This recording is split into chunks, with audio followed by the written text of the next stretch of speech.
Kori Bustard, everybody. That Afrikaans name. Oh my word. The Gompo in Afrikaans. I've never seen a Kori Bustard apart from in photos, standing up with its throat out like that and its tail erect. I've seen photos, I've heard them, but I have never seen them physically doing it.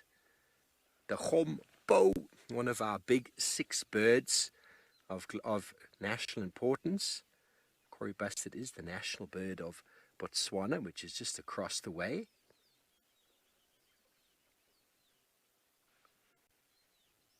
Unbelievable. I am very happy to be able to show you that. And also to be able to see on the monitor such a clear image.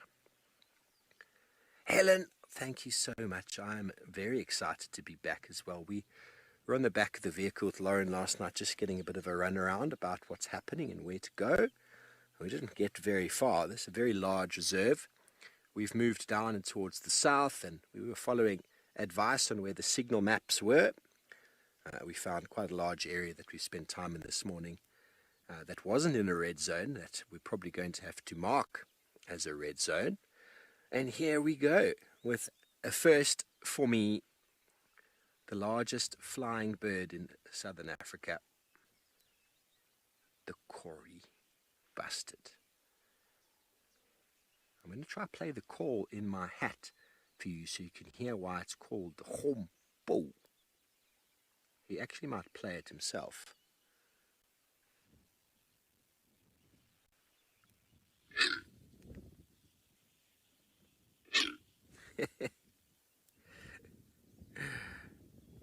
They have a wide variety of diet, from insects, dung beetles, lizards, chameleons, snakes, carrion, and even vegetable matter, which includes seeds, berries, bulbs, and gum. Scott, it's a first for you. Well, I'm fantastically excited to say that it is first for me. Look at him. He is very proud, walking around, tail erect. And there's a zitting testicula just flown up above our head. Not very easy to look at the birds in the sky with the roof that we have here. But where do we find ourselves now? We find ourselves in the south. It's been working on a map. So we are down in the south on a road called Flay Road. Sort of still halfway to the bottom. Still quite a long way until we get all the way to the south. But we've done a huge loop through the middle. Went past a couple of caves, spent some time at the bat caves, and then found a hyena den, we believe it might be. Some ellies. African samurai, you want to know why this bird is doing it. It is all about breeding. It's all about mating, all about breeding. So the male, this is the male's display. So he's trying to obviously advertise to the females about how big and strong he is. And look at the size of him. Obviously doubles in size when he does this, but feeding at the same time. And obviously standing out in the open. I saw him from quite a distance because of how erect he is and how large he's made himself. Look at that throat pouch. He's walking closer and closer towards us. Please come closer so I can get a photo of you. Even the photographs in the app and the book don't show you a Kori Bustard standing with its tail like that. They show you the neck all thick and swollen like that, but the tail erect. Not seen that before.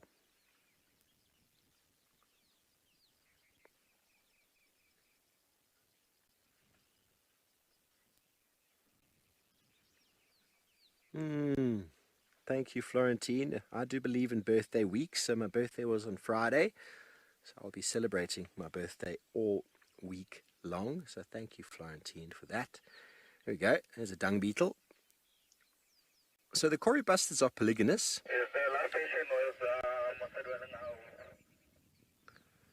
Which means the male will have more than one female, with most of the Korhans And these bustards, these ground sort of dwelling birds, we see that, these large bustards and Kori bustards and korhans, we'll see that. So he needs to be very large and to advertise himself.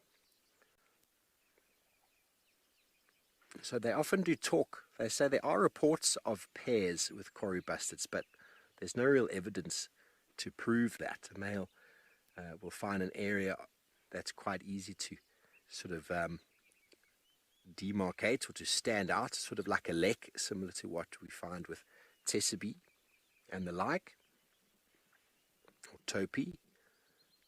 Stand up and show the ladies how strong and how big they are in an area of high resource. And he will use the site regularly, normally in the early morning or the late afternoon, and he struts around with his crest erect, his head cocked and his bill open, the neck inflated to 4 times the normal size. The tail will be fanned with the external rectrices held vertical. So the rectrices are the tail feathers.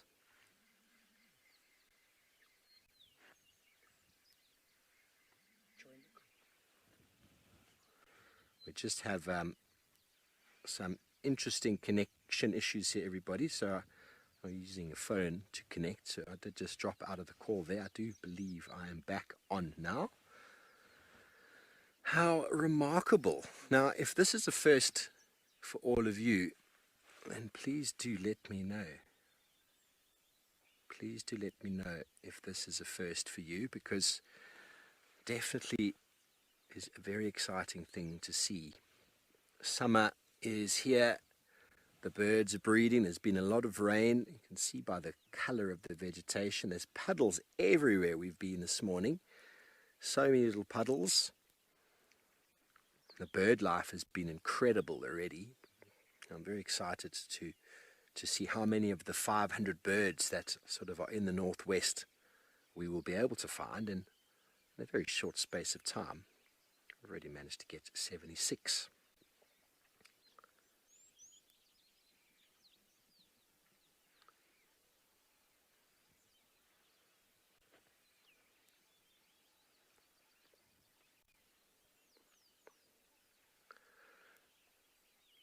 Barefoot, you want to know about the bustard's nesting habits. So they'll just generally on the ground, a little shallow unlined scrape, about 300 to 450 millimeters in diameter. Quite shallow, only 10 mils deep, typically in quite sandy soil, in areas where the grass is quite sparse, where there are forbs or dwarf shrubs. The site is often close to some water and some trees, possibly even near some rocky outcrops or termite mounds, and sometimes reuse that site year after year. The laying dates down here in South Africa peak between October and November, and the eggs are normally 1 or 2.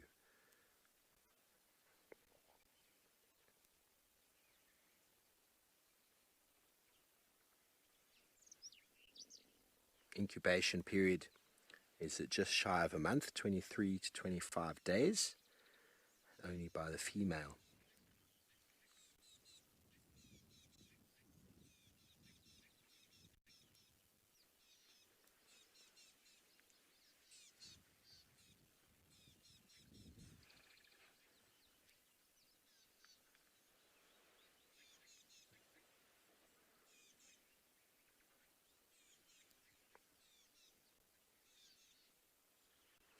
When the chicks do hatch after that period of time, they are cared for by the female only.